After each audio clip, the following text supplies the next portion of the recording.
തിരമാലകളുടെ അലയൊലികളും ശിവചൈതന്യവും സംഗമിക്കുന്ന മനോഹരമായ ഒരു ക്ഷേത്രം.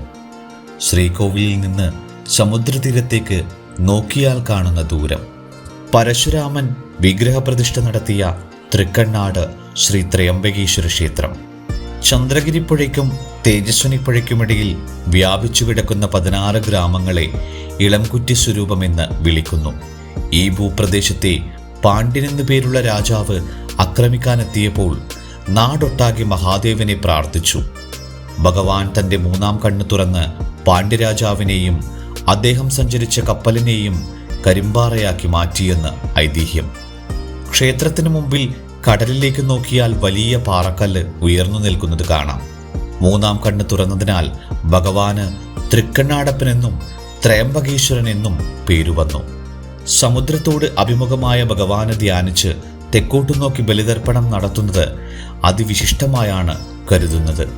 അതുകൊണ്ട് തന്നെയാകാം ഋഷീശ്വരന്മാർ തൃക്കണ്ണാടെത്തി ബലിതർപ്പണം നടത്തിയെന്നും നാട്ടുപഴമയിലും ഐതിഹ്യങ്ങളിലും ചൂണ്ടിക്കാണിക്കുന്നു. പുണ്യനദിയുടെ തീരത്തുവച്ച് പിതൃകർമ്മങ്ങൾ നടത്തുന്നത് സുഹൃതമാണ്. അപ്പോൾ സർവ്വനദികളും ചേരുന്ന സമുദ്രതീരത്തായാലോ? തൃക്കണ്ണാടപ്പന്റെ ദൃഷ്ടി പതിയുന്ന സമുദ്രതീരത്ത് പിതൃക്കൾക്ക് പിണ്ടം വയ്ക്കുന്നു. ക്ഷേത്രക്കുളത്തിൽ കുളിച്ച് ഈറനോടെ ശ്രീകോവിൽ നടയിൽ വിത്തിലയും ദക്ഷിണയും വയ്ക്കുന്നു. മേൽശാന്തി പൂവും അരിയും നൽകി ബലിതർപ്പണത്തിനുള്ള ഭഗവത് അനുഗ്രഹത്തെ അറിയിക്കുന്നു. ത്രയംബകേശ്വരനെ നമസ്കരിച്ച് തൊട്ടുമുന്നിലുള്ള സമുദ്രതീരത്തേക്ക് പോകും. ബലിതർപ്പണ ചടങ്ങുകൾ കഴിഞ്ഞാൽ രണ്ടാമതും മുങ്ങിക്കുളിച്ച് തൃക്കണ്ണാടപ്പനെ തൊഴുതു മടങ്ങും. രോഗദുരിത കഷ്ടതകളെല്ലാം അകന്ന് അഷ്ടൈശ്വര്യങ്ങളും ഉണ്ടാകാൻ പാപകർമ്മങ്ങൾ ഭസ്മമാക്കണം.